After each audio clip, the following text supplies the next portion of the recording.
지난 한 주간도 하나님께서 우리 기쁨의 동산에 잘해주셨습니다. 가장 먼저 우리 잘 아는 것처럼 코로나19를 직격탄을 맞을 뻔했는데 우리 전사님 남편 음성, 전사님 자체도 음성. 그러니까 전사님은 음성 검사도 안 받아도 되는 대상이지만 교인들을 안심시키기 위해서 받았는데 음성. 그래서 아주 깔끔하게 그것이 해결되고 정리돼서 너무 감사했습니다. 과정 중에 의논하시고 결정하시고 또 수고하신 많은 분들이 있었습니다. 위기 상황 속에서 수고하신 모든 분들, 또 섬기신 모든 분들에게 감사를 드립니다. 두 번째로는 이제 가만히 보니까요, 4월 26일 이후에 매주마다 우리 교회 새가족이 왔다는 거 아셔요? 4월 26일 그 주부터 지난주까지 매주 새가족이 왔어요. 기존 성도들도 대부분 나오지 못하는 이런 상황인데 새가족이 매주 왔다는 게 너무너무 신기하잖아요. 하나님 앞에 감사했고, 이제 그분들을 위해서 우리가 섬길 수 있는 기회가 없으니까 여러분들 기도를 좀 많이 해달라. 기도 부탁. 그래서 다음 세대는 주일학교도 다음 세대지만 새가족도 다음 세대거든요. 왜냐하면 하나님이 기존 세대로 하여금 지금까지 교회를 섬기겠다면 다음 세대를 위하여 주일학교와 또 새가족들을 보내셔서 또 새로운 역사를 쓰게 하는 것이 하나님의 일하심입니다. 그런 의미에서 우리 새사역자들 또 주일학교를 위해서 많이 기도해 주십시오. 세 번째로는 제가 이제 주중에 자유로우니까 영월에 갔다 왔습니다. 1박 2일로. 왜 영월에 갔을까요? 최영숙 권사님이라고 2년 전에 부부가 가셨어요. 근데 거기 원래 처음 거기서 신앙생활 했던 곳이라 하더라고요. 그리고 한 달 전에 김상일 집사님 부부가 가셨어요. 그래서 저희가 부부가 함께 가서 만났는데 너무 좋아하시는 거예요. 본인들이 부담이 있었대요. 그래서 사실은 우리 교회가 이웃과 열방을 섬기는 교회이기 때문에 다른 곳에 가서 교회를 섬기는 것을 막지 않습니다. 아쉽고 서운한 마음은 있지만 얼마든지 다른 교회, 작은 교회를 섬기는 것 기쁨으로 파송할 수 있습니다. 이분들이 부담이 있었나 봐요. 근데 목사가 오고 나니까 굉장히 마음이 가볍고 자유하다. 이제 그래서 기뻤고요. 김상일 집사님이 가신 다음부터 그 교회 목사님이 굉장히 신이 나셨대요. 업됐다고 하더라고요. 그래서 그전에 성경 공부 같은 게 없었는데 김상일 집사님 부부 가신 다음부터 갑자기 하나님은 누구신가부터 기초적인 성경 공부를 시작하셨대요. 뭘 의미하죠? 이 목사님도 설교와 목회할 맛이 난 거죠. 그리고 감사한 것은 이제 그 다음에 새 가족이 새롭게 와갖고 지금 갑자기 붕하는 그런 분위기라고 들었어요. 그 김상일 집사님 안산에 있을 때는 예배 생활을 제대로 안 하셨거든요. 주일만 나오시고 새벽마다 매일 그리고 주일 오전 오후 수요일 교회 모든 모임마다 한 번도 빠지지 않고 다니는 그런 상황이 되어서 너무 감사했어요. 안부도 전해드리면서 여러분도 기억나실 때마다 기도 많이 해주시기 바랍니다. 자, 이제 오늘 제목을 한번 볼까요? 오늘 제목이 뭡니까? 그리스도인은 고난에 죽지 않는다. 무슨 생각이 들어요? 그리스도인 고난에 죽지 않는다?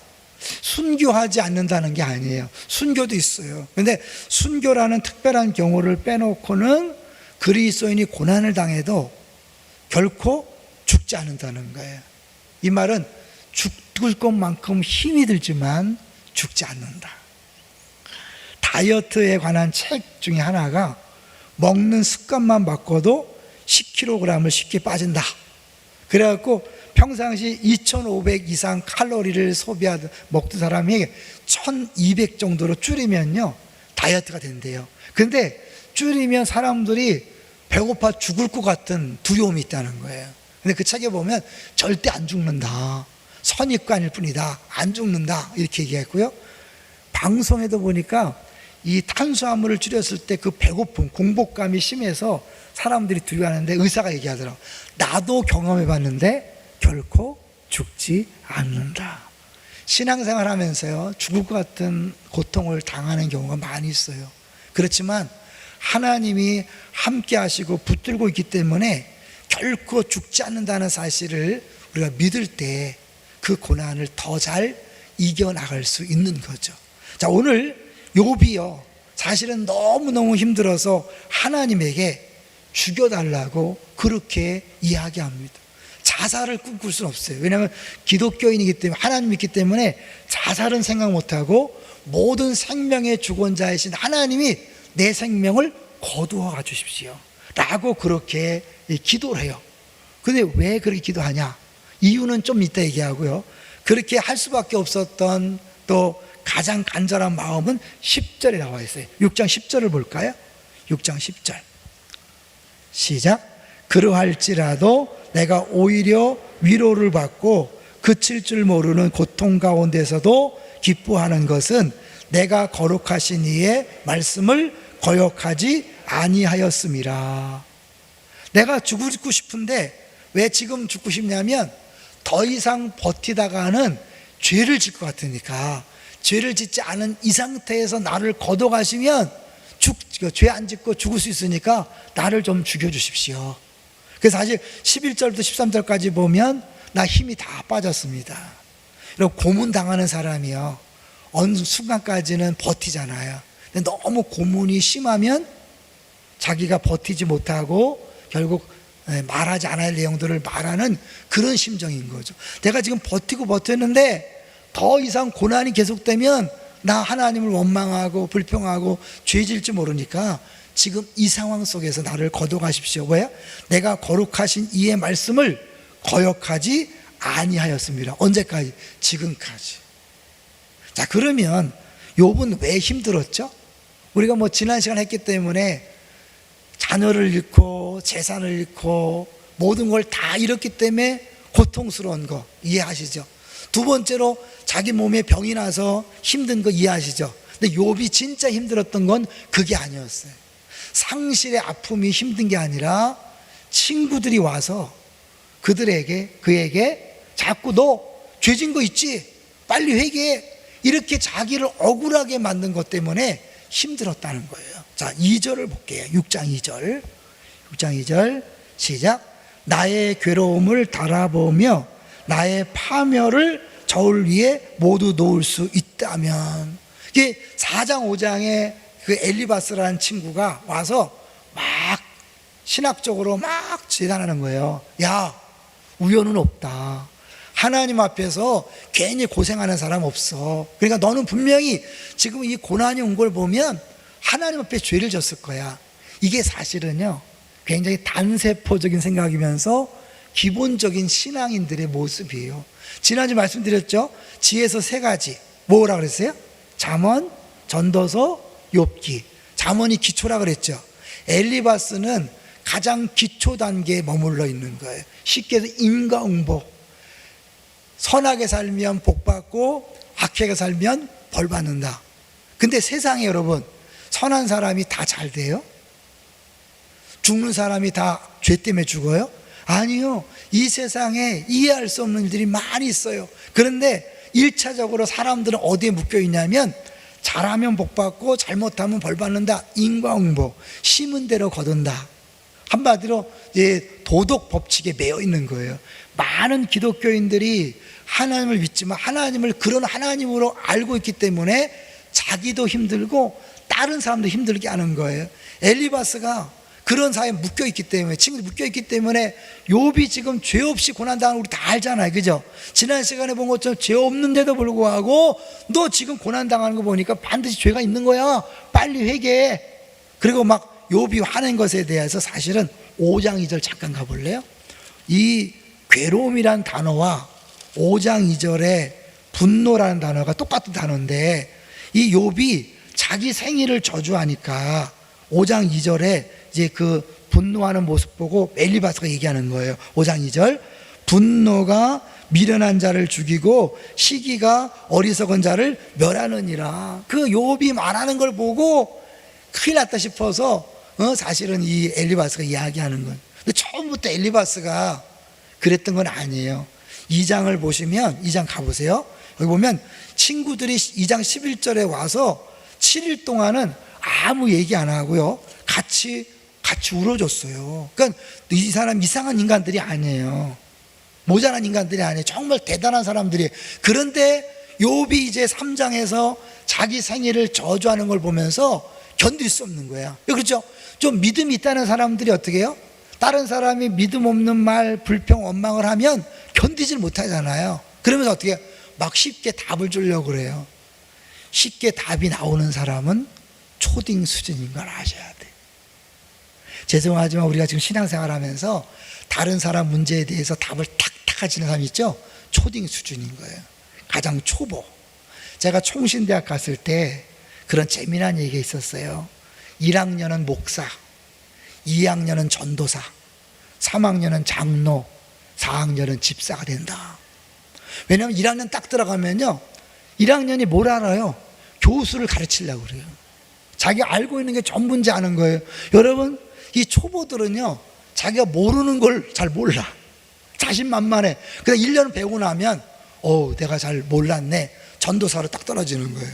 그러다 또 1년 지나면 내가 정말 모르는 게 많네. 장로, 죄송해요. 또 장로님 전수합니다. 이런 건 아니고 그런 얘기가 있는 거예요. 그 다음에 마지막은 뭐예요? 평신도처럼 아무것도 모르겠어. 전도서로 가는 거예요. 전도서. 그리고 나서 나중에 욥기로 가서 내가 다 알지 못한다는 걸 인정하고 하나님만이 다 아신다는 사실을 인정하는 게 욥기의 수준이에요. 하나님은 욥을 그 수준으로 이끌기 위해서 지금 42장에 걸친 욥기가 필요했던 거예요. 그러니까 엘리바스가 그렇게 했을 때 욥이 힘들었던 것은 욥도 동일한 그런 생각에 사로잡혔던 거예요. 만약에 욥이요 지금 나중에 42장 수준이었다면 어떻게 해요? 엘리바스가 막 얘기할 때 그래 엘리바스 넌 그렇게 말하지만 그렇게 이야기하지만 다른 게 있어. 네가 모르는 게 있어. 할 수 있잖아요. 근데 같이 힘들어하고 막 죽겠다 그러고 하나님 앞에 막 하소연하는 건 뭐예요? 욥도 동일한 수준에 있다는 거예요. 그래서 하나님이 사실은요 이 사단이 격동시켜서 고난을 줬지만 그걸 허락하면서 하나님 뭐예요? 또 다른 계획을 진행하고 있는 거예요. 자, 2절에 괴로움을 달아보며 그런데 3절을 또 보세요. 3절 시작. 바다의 모래보다도 무거울 것이라. 그러므로 나의 말이 경솔하였구나. 경솔이란 말은 성급했다 거칠었다. 너무 힘드니까 생일을 저주하고 차마 하나님을 욕할 수 없으니까 하나님을 어떻게 할 수 없으니까 차라리 안 태어났으면 좋았으니까 그딴에 뭐 죄 안 지려고 애를 쓴 거거든요. 그렇지만 너무 힘드니까 좀 거칠은 말이 나왔어요. 그것에 대해서 엘리바스와 친구들이 막 뭐라고 하니까 야 그런 소리 하지 마. 내가 당한 괴로움이 얼마나 큰지 알아? 저울이 있으면 재고 싶다. 어떻게? 바다의 모래와 자기의 이 괴로움을 저울로 재보고 싶다는 거예요. 어떤 게 더 무겁다는 거예요? 자기 괴로움이 바다의 모래보다 더 크다는 거예요. 말돼 안 돼요. 바다의 모래가 얼마나 많아요. 그것보다 괴로움이 더 크다는 거예요. 그건 뭐예요? 주관적이니까 그럴 수 있는 거죠. 에이 말도 안 돼 뻥. 그게 아니에요. 고난당하는 사람은 정말 그렇게 죽을 만큼 힘든 거예요. 지난 월요일 날 한 집사님, 항암치료를 받는 집사님이 문자를 보내왔어요. 감사합니다. 어제 데려가실지 마실지 울부짖으며 기도했는데 한 곱이 기도독에 넘겼습니다. 이제 2개월 반 그 남은 시간만 치료해서 높이 들어 쓰실 것입니다. 이분이 지금 항암치료가 너무 힘들어서 정말 죽고 싶을 정도로 고통스러운 거예요. 그러니까 하나님 데려가시려면 데려가세요. 그렇게 기도하다가 하나님이 좀 이제 고통을 덜해 주셔서 버텼다. 그러면서 2개월 반 남은 치료 기간 동안 치료받고 나면 하나님이 기적의 모델로 간증의 모델로 쓰실 것이라는 소망을 가지고 버티고 있어요. 여러분 기도해 주세요. 근데 그 이분의 이 심정 정말 하나님이 데려가실 거면 데려가라. 이게 그냥 문학적인 표현일까요? 아니에요. 실제로 그만큼 고통스럽고 아픈 거예요. 여러분 치통 한번 경험해 보셨어요? 치통만 해도 죽을 것 같지 않아요. 차라리 죽었으면 좋겠다. 근데 여러분이 수없이 많은 육체적 뿐만 아니라 정제적 더 나아가서 뭐예요? 인간관계에서 고통은 더 큰 거예요. 이 욥이요 모든 걸 다 잃었잖아요. 근데 위로한답시고 찾아온 친구들이 너 죄 있으면 빨리 회개해. 답답한 거인데 하나님도 가만히 계셔요. 그게 뭐예요? 사람도 다 자기를 적으로 삼는 것 같고 하나님까지 자기를 몰라주는 것 같으니까 너무 힘든 거예요. 어려운 거예요. 이해되시나요? 아마 우리 중에 이런 경험을 하신 분이 있을 거예요. 4절을 볼까요? 얼마나 힘들었으면 하나님이 자기를 화살로, 독화살로 쏜다고 그렇게 얘기하고 있어요. 4절 시작. 전능자의 화살이 내게 박힘에 나의 영이 그 독을 마셨나니 하나님의 두려움이 나를 엄습하여 치는구나. 막 끊임없이 하나님이 자기를 공격하는 것 같아요. 그래서 5절, 6절, 7절은 뭐냐면 이런 상황인데 내가 그런 거친 소리 안 하는 건 이상한 거 아니냐, 내가 그렇게 하소연하고 정신으로 탄식하는 거 그건 정당한 거다. 근데 나중에 보면 그것이 정당했다고 하나님이 인정하셔요. 그렇게 말했는데 하나님이 너 욥 죄 졌어 그러지 않고 옳다고 얘기했어요. 이 말은 뭐냐면 우리가 고난당하는 사람은요 탄식해야 되는 거예요. 내가 고난당하지만 하나님을 믿기 때문에 아무 소리 안 하고 참는 게 아니에요. 여러분 욥처럼 하나님 앞에 뭐든지 다 이야기하시는 거예요. 그래서 탄식하는 법을 배워가는 것이 욥기를 배워가는 주 목적이 두 가지가 같이 갈 거예요. 6주 동안 여러분 욥기를 들으면서 두 가지를 늘 기억하세요. 하나는 내가 고난당하고 있다면 하나님을 찾는 탄식자로서의 삶을 배워가셔야 돼요. 그래서 탄식하면서 이 고통을 이겨내고 그 중에 하나님을 새롭게 만나는 거예요.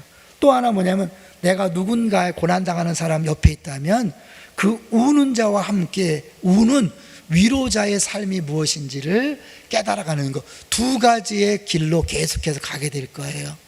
그래서 사실은 이 박영선 목사님이란 분은 이 고난에 대해서 이렇게 욥기를 쓰면서 이렇게 썼어요. 우리는 고난에 삼켜지는 것이 아니라 심기는 것이다. 고난이 우리를 풍성하고 충만한 인생으로 결실케 할 것이다. 하나님 우리를 고난 속에 몰아넣는 것, 우리를 죽이려고 하는 게 아니라 하늘의 미랄을 땅에 떨어져 썩게 함으로 많은 열매를 맺게 하시는 원리처럼 하나님이 마지막에 42장에 2배의 복이다. 단순히 숫자의 2배가 아니라 하나님께서 가장 좋은 것들을 주신다는 표현이 2배의 복을 준 거잖아요. 어떤 사람 그렇죠. 자녀들이 다 죽었는데 2배를 얻으면 뭐하냐, 그런 차원이 아닌 거예요. 여러분 마지막에 하나님이 우리를 고난을 통하여 변화시킨 다음에 주고자 하는 복이 이렇게 크다는 것을 보여주고 있는 것이 욥기인 거예요. 자 이제 계속해서 5장 6절 7절에서 내가 이렇게 항변하고 하는 것은 당연한 것이다. 이제 그러면서 이제 뭐냐면 하나님 앞에 죽고 싶다고 얘기해요. 죽여달라고 얘기해요. 그리고 친구들한테 야 니네들 나 위로하러 왔으면 위로해야지 왜 나를 힘들게 하냐. 그 얘기가 이제 나중 6장 전체에 나오는 내용이에요. 시로 써있기 때문에 어렵지만 그거예요. 그러면서 여러분 이게 뭐 낙심한 자가 비록 젖는 자 이렇게 하면서 개울과 같이 막 물을 찾아왔는데 물을 못 만났다 이런 비유를 들면서 니네 날 위로하러 왔으면서 이럴 수 있느냐. 우리 기독교인들이요 섣부른 성경 지식으로 사람들을 함부로 정죄하거나 판단하지 마세요. 그 틀에서 빨리 벗어나셔야 돼요. 사람이 신앙생활 하면서요 틀을 갖고 있다는 것이 얼마나 해로운 거냐면 우리가 보통 쉽게 해서 아, 저 인간은 왜 저래, 저 사람 왜 저래, 왜 이런 얘기가 나오죠? 내가 갖고 있는 틀을 벗어났기 때문에 내가 갖고 있는 틀에 안 맞기 때문에 그래요. 근데 이게 아, 이 교회는 왜 그래, 목사는 왜 그래, 심지어 뭐야 하나님은 왜 그래, 이게 질문하는 게 아니죠. 불평하고 또 때로는 어떻게 해요? 원망하는 거죠. 불평 원망하는 사람이 행복할까요?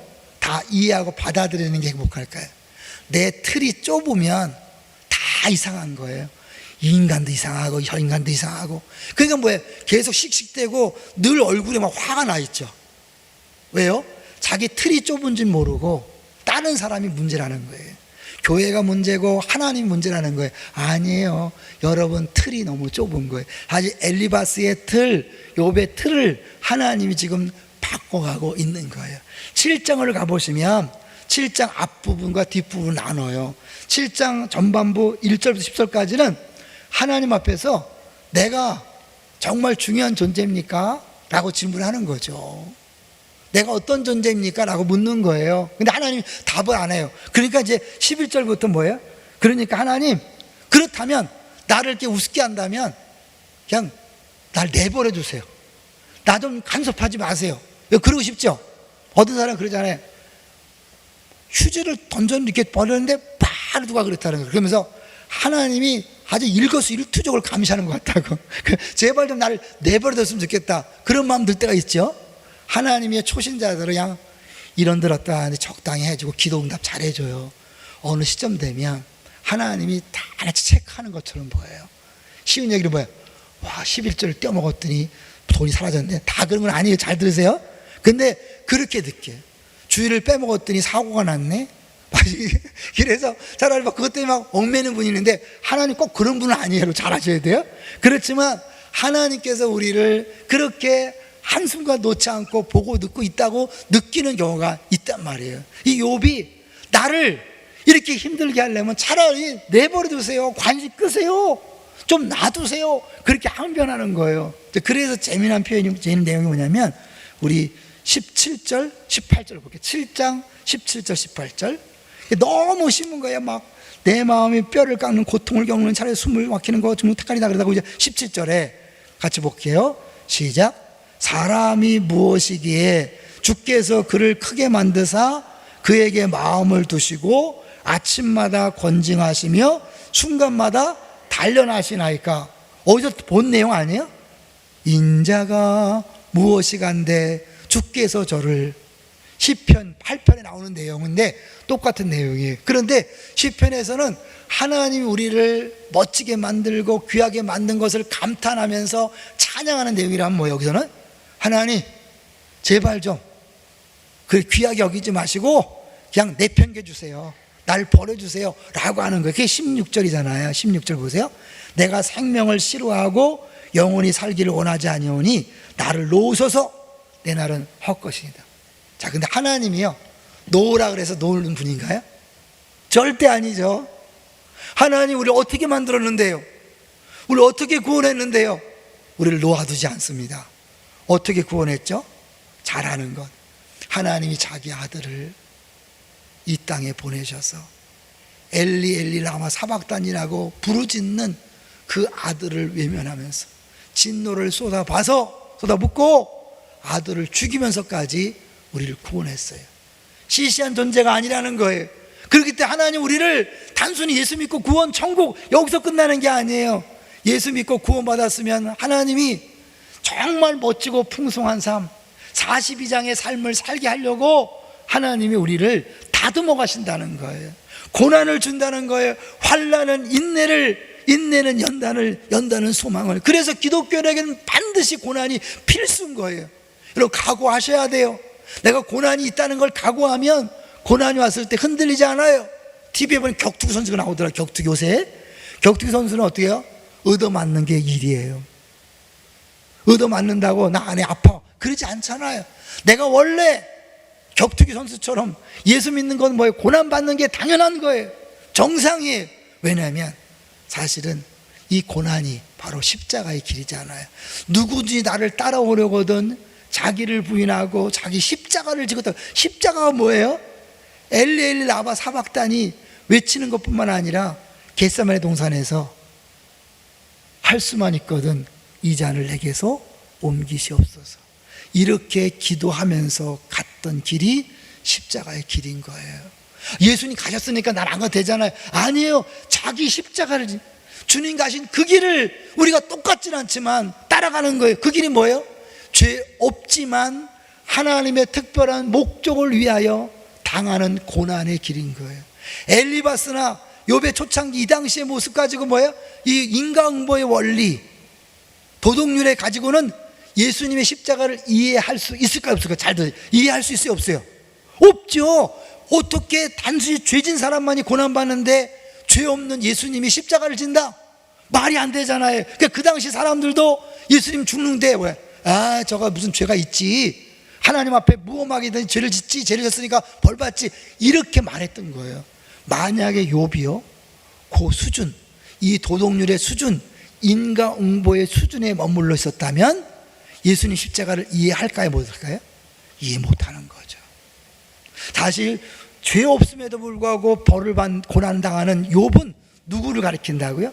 장차 오실 예수 그리스도, 아무 죄도 없는 하나님의 아들이 하나님 뜻을 이루기 위해서 십자가를 지고 고난을 당하는 거예요. 그러니까 사실은 욥처럼 죄 없음 상태 속에서 고난을 당해보지 않으면 예수님 십자가를 알까요, 모를까요? 모르는 거예요. 우리들이 신앙생활하면서 하나님이 그 사실을 알리기 위해서 우리는 어차피 고난 속에 빠져야 돼. 죄 때문이 아니라 아무 이유도 없이 고통을 당해야 돼요. 여러분이 다니던 교회에서 아무 이유도 없이 아픔을 당해서 쫓겨나듯이 나올 수 있어요. 여러분이 아무 이유도 없이 시댁 식구들에게 고통을 당할 수 있어요. 암에 걸릴 수 있어요. 모든 죄 때문이 아니에요. 고난이 왔을 때 무슨 죄인가 판단하지 마세요. 정죄하지 마세요. 스스로도 주눅 들지 마세요. 하나님이 무고한 사람, 죄 없는 예수 그리스도가 십자가를 지는 것이 무슨 의미인가를 알려주기 위해서 우리가 때때로 애매한 오해를 당하고 버림을 당하고 왕따를 당하고 아무에게도 하소연해도 들을 사람이 없는 그런 상황을 경험케 하는 거예요. 정상인 거예요. 하나님 여러분을 사랑하는 증거요, 여러분이 은혜 받은 증거요, 하나님 여러분을 특별히 인도하고 있다는 증거인 줄로 믿습니다. 근데 이 과정이 너무 힘든 거예요. 너무 힘들어요. 그래서 사실 가기가 쉽지 않아요. 근데 예수님 분명히 얘기했어요. 내가 함께한다. 세상 끝날까지 함께한다. 무슨 의미일까요? 어떤 분이 예화를 이렇게 들었어요. 군대에서 있었던 이야기를 하면서 쫄병이 화생방 훈련 아시죠? 가스실에 들어가는 거예요. 방독면을 벗어야 돼요. 몇 시간, 몇 초인가 몇 분을 참아야 되는데 못 참고 뛰어나온 거예요. 다들 이제 큰일 났다 싶었는데 중대장이 뚜벅뚜벅 그 병사한테 걸어갔어요. 큰일 났다. 근데 중대장이 야단친 게 아니라 그 병사의 어깨에 손을 얹고 한참 뭘 얘기하더니 손을 잡고 다시 가스실로 가는 거예요. 근데 중대장도 썼던 이 방독면을 벗고 같이 사병하고 같이 그 가스실로 들어가는 거예요. 그러면서 구원은 이런 것이다. 구원은 우리의 고난을 면제해 주는 것이 아니라 함께 고난을 짊어지고 가는 것이다. 그래서 내가 짊어지는 것처럼 보이지만 예수님이 나의 멍에는 싣고 주님이 대신 같이 져줌으로 그 고난을 넉넉히 이길 수 있게 하는 것. 우리 예전에 우리 특세 때 오셨던 그 김병년 목사님, 사모님이 갑자기 쓰러지셔서 전신 마비, 그리고 애 셋을 키우는 가운데 정말 죽음을 오가는 고통 속에서 깨달은 게 뭐냐면, 진정한 믿음은 고통을 없애는 것이 아니라 고통 속에서 신실하게 걸어가는 것이다. 여러분, 믿음 좋은 사람 고난 없는 게 아니에요. 고난 속을 담대히 걸어가는 거죠. 하나님의 전능이란 문제 해결이 아니라 우리와 함께 고통받는 사랑에서 드러나는 것이다. 엄밀히 말하면 여러분, 이 고난을 해결해 주십시오. 기도해도 소용이 없을 때가 있을 거예요. 왜요? 그걸 금방 걷어가실 고난이라면 주지도 않았을 테니까. 이 고난 속에서 여러분이 탄식하면서, 하나님 앞에 마음껏 탄식하면서 이제 자연스럽게 아버지 마음을 알아가는 거예요. 성경에 많은 인물들이 그래. 억울해서 한나가 억울하고 분해서 자녀를 위해 기도하다가 그는 단순히 아기 문제가 아니라 하나님 아버지 마음을 알게 됐어요. 그렇기 때문에 아들을 주시면 내가 드리겠습니다 라고 했다는 거예요.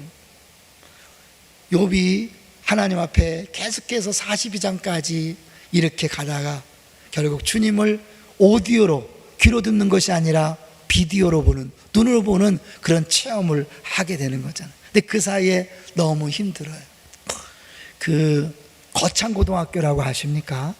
그 거창고등학교를 설립한 아버지가 있고 그 아들 전성은 선생님이 오랫동안 교장을 했는데 책을 많이 쓰셨죠. 근데 이분이 유신 독재 시대 때 그 거창에서 애들만 키우면, 애들을 가르치면서 있는 게 너무 양심에 가책이 되고 그 서울에서 데모하면서 젊은이들이 힘들어하는 모습 보면서 난 이래도 되는가 갈등하다가는 너무 힘드니까 술을 잔뜩 먹고 동네에서 소리를 질렀대요. 그 당시 유신 시대이기 때문에 말 잘못하면 잡혀가는 시대인데 막 잡혀갈 만한 소리 하면서 아버지한테 술 취해서 처음으로 갔다는 거예요. 따지려고. 아버지, 왜 세상이 이 모양입니까? 따지려고 갔는데 아버지가 마침 뒤도 들어놓고 계시면서 딱 한마디 했대요. 내 마음 다 안다. 내 마음 다 안다. 근데 그 말을 듣는 순간 그 분노와 해결되지 않았던 막 그런 것들이 한순간에 싹 사라지더래요. 아, 아버지도 다 알고 계셨구나. 아버지도 힘든데 저 하고 계셨구나. 그러면서 무릎 꿇고 절한 다음에 자기 방으로 갔대요. 그 후에 일생을 살면서 해결되지 않고 이해되지 않는 문제가 올 때마다 내 마음 다 안다, 이 말이 떠올랐대요. 육신의 아버지도 내 마음을 다 안다면 하나님 아버지는 어떨까? 하나님 아버지는 내 마음을 다 아시지. 그러면서 버텨왔다는 거예요. 우리 예전에는 많이 불렀잖아요.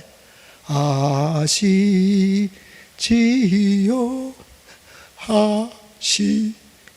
아시지요. 언제 불러도 눈물 나는 정말 간단한 복음성. 아시지요, 아시지. 예, 다른 사람은 다 몰라도 주님은 아시고 내 손을 잡고 있습니다. 내가 함께 한다. 나도 이미 간 길, 이미 고난의 길을 걸어보셨기 때문에 내가 네 마음 다 안다. 그리고 가는 거예요. 우리가 그것을 바라보면서 한 걸음 한 걸음 버티고 가는 거죠.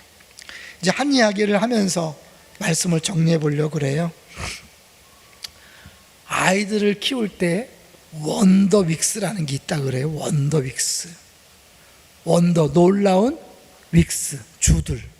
근데 아이가 생후 20개월을 지나면서 하나님이 아이들의 뇌를 급진적으로 이렇게 성장시키는데 성장할 때마다 고통을 느낀다는 거예요.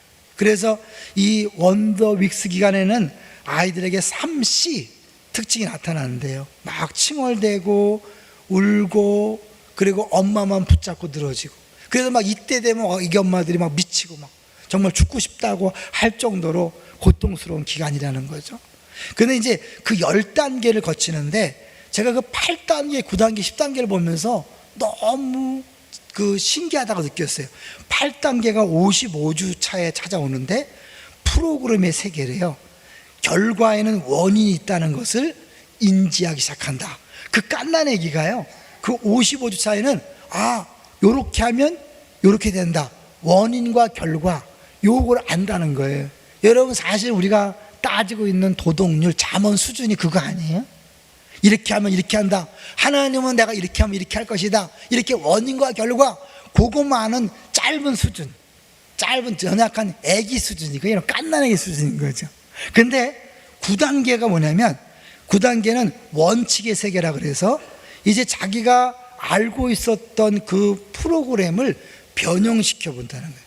매이지 않고 다르게 해본다는 거예요. 그리고 10단계 더 놀라워요. 10단계는 뭐냐면 시스템의 세계인데 변화하는 상황에 따라 자신의 원칙을 조종할 수 있다는 거예요.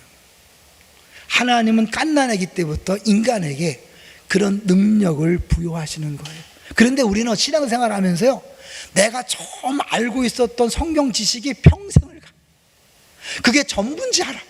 그래갖고 목사 설교도 그 틀로 옳으니 그르니 따지고, 교회 생활도 신앙생활도 그 틀을 못 벗어나. 그러니까 어떻게 해요? 신앙생활이 행복하지가 않아요. 자유하지가 않아요. 여유가 없어요. 늘 왜 막 뭔가 화가 나 있어. 왜요? 자기 틀을 못 벗어나니까 다 마음에 안 드는 거예요. 동의하세요? 근데 요 틀을 딱 벗어나고 나는 모르지만 하나님의 계획이 있지 라고 인식하고 사람들을 바라보고 세상을 보면 어떻게 해요? 분노하지 않는 거예요. 힘들어하지 않는 거예요. 짜증내지 않는 거예요. 저 사람이 저렇게 하는데 주님이 알고 계시고 다 주님의 이유가 있겠지. 나를 붙여준, 지금 이 시대에 나에게 붙여준 이유가, 나 힘들지만 고난은 당연하고 여러분 믿는다면 그 사람이 나를 힘들게 하는 걸 떠나서 뭔가 다른 계획과 뜻이 있겠지라고 하면서 걸어갈 수 있는 거예요. 할렐루야. 여러분이 그런 자유를 속히 누리시기를 주의 이름으로 축원합니다. 근데 이 원더 윅스에 있는 아이들이 너무 힘들어한다는 것을 부모가 이해해야 된대요. 그래서 부모는 그 아이들이 고통한다는 사실, 자기도 힘들지만 아이가 힘들어한다는 사실을 알고 사랑받고 있음을 계속 느끼도록 스킨십하고 더 가까이 하고 해야 된다는 거예요. 전 여기서요, 우리 하나님이 한 사람 한 사람의 틀을 깨트리며 성숙시킬 때 얼마나 그 개인이 고통스러울까요? 그러니까 힘드니까 막 교회 와서 막 소리치고 싸우고 그럴 수 있어요. 왜요? 내가 알고 있었던 하나님이 이제 그것이 무너지고 새로운 하나님, 낯선 하나님을 만났을 때 내 과거의 모든 것들이 무너지는 거잖아요. 이걸 발로 차는 거잖아요. 그래 얼마나 힘들어요. 무서워요. 그러니까 그 무서움을, 두려움을 막 사람들 관계 속에서 돈쟁하고 다투고 자기 의를 드러내고 그럴 수 있는 거예요. 힘들어서 그런다고 우리가 인정해 줘야 돼. 그리고 더 사랑으로 돌봐줘야 합니다. 고난당하는 사람 절대로 쉽게 답을 주려고 하지 마십시오. 하나님에 대하여 말하며 손쉬운 답변을 주기보다는 하나님을 향해 함께 탄식하며 기도하는 모습을 보여주시기 바랍니다. 그리고 그를 알고 마음껏 하나님 앞에 나가서 마음껏 부르짖어서 탄식해라. 좋은 얘기만 할 필요 없다. 울부짖어라. 때로는 원망과 불평처럼 보이는 거칠은 용어도 써도 괜찮다라고 이야기해 주세요. 왜? 욥이 그런 용어를 썼는데 마지막에 하나님이 옳다고 얘기했잖아요. 기독교인들이 한국의 이상한 체면 문화 때문에 지난주에 얘기했지만 이 탄식을 못한대. 독일 그 교수가 자기가 찾아온 한국 유학생 중에 한 명도 힘들다는 소리를 안 했다는 거 아니에요. 우리 기독교인들이 참는 게 그게 미덕인지 알지만 그 참음은 다른 참음인 거예요. 오래 참으면 다른 참음인 거예요. 하나님 아무 소리 안 하는 게 참는 게 아니에요. 하나님에게 여러분 뭐든지 다 소리치시고 울부짖으시고 눈물 흘리시고 할 말 다 하세요. 하나님 앞에 왜 그러셨냐고 왜 이러시냐고 하세요. 그렇게 하다 보면 어느 순간에 여러분의 생각이 달라질 거예요. 저는 이번에 말씀을 준비하다가요, 고난, 고독과 외로움의 차이가 있다는 것을 알게 됐어요. 여러분 아셨어요? 고독과 외로움은 사전적 의미는 차이가 없지만 철학적, 심리학적으로는 어마어마한 차이가 있다는 거예요. 자, 외로움은 내가 타인을 필요로 함에도 거절당한 소외, 내가 원하는데 사람들이 나를 버린 거예요. 그게 외로움이에요.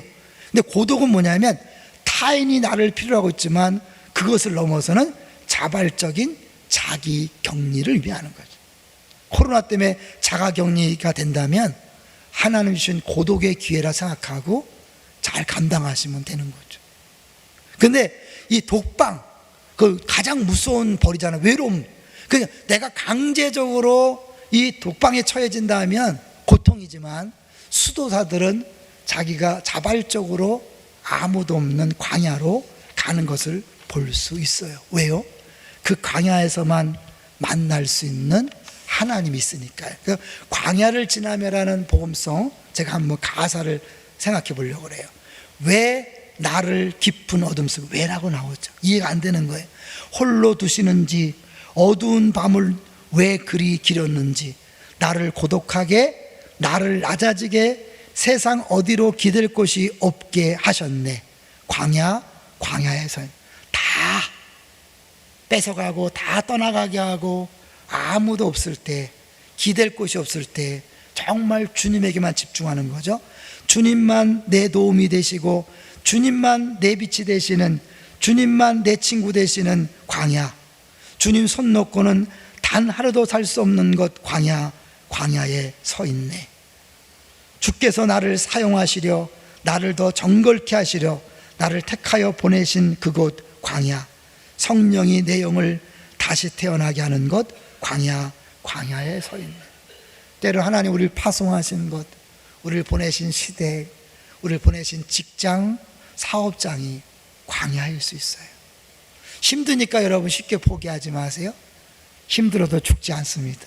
그곳에 보내신 하나님이 정말 힘든 고난을 겪게 한다면 거기서 우리의 틀을 깨고 내 자아를 부수는 일을 할 거예요. 그래서 성령이 내 영을 다시 태어나게 하는 곳 광야에 서 있네. 내 자아가 산산이 깨지고 높아지려 했던 내 꿈도 주님 앞에 내어놓고 오직 주님 뜻만 이루어지기를, 나를 통해 주님만 드러나시기를 광야를 지나며 내 뜻대로 하지 마옵시고 아버지 원대로 되기 원합니다. 그런 십자가의 길을 걸어갈 수밖에 없도록 하나님 그런 상황으로 몰고 가는 겁니다. 여러분, 그럴 때 받아들이세요. 그리고 거기서 사실은 그 고난과 부둥켜 안고 씨름하다가 주를 만나는 거예요. 그런 의미에서 시 하나를 읽어드리고 마칩니다. 도종 안에 희망의 바깥은 없다. 재미난 시더라고요. 희망의 바깥은 없다. 새로운 것은 언제나 낡은 것들 속에서 싹튼다. 얼고 시들어서 흙빛이 된 겨울 이파리 속에서 쓴박이 새잎은 자란다. 희망도 그렇게 쓰디쓴 향으로 제 속에서 자라는 것이다. 지금 제 속에서 인간의 얼굴은 한 희망은 온다. 가장 많이 고뇌하고 가장 많이 싸운 골문 상처 그 밑에서 새살이 돋는 것처럼 희망은 스스로 분열하는 절망의 그 안에서 고통스럽게 자라난다. 안에서 절망을 끌어안고 뒹굴어라. 희망의 바깥은 없다. 고난을 피해 도망가지 마세요. 그 안에서 뒹굴 때, 그 말은 뭐예요? 이욥이요, 아무리 힘들어도 하나님을 떠나질 않았어요. 하나님 안에 탄식하고 원망하고 불평하고 자기 생일을 저주하고 하나님 손을 놓지 않는 거예요. 우리 쪽에서 하나님 손을 놓지 않는 것이고 하나님도 우리 손을 놓지 않고 붙들고 가시는 거예요. 여러분 인생은 혼자 가는 길이 아니라 그분이 지금도 함께 가고 있는 길입니다. 할렐루야. 지금까지 잘 견내셨는데 앞으로도 잘 견내시기를 주의 이름으로 축원합니다.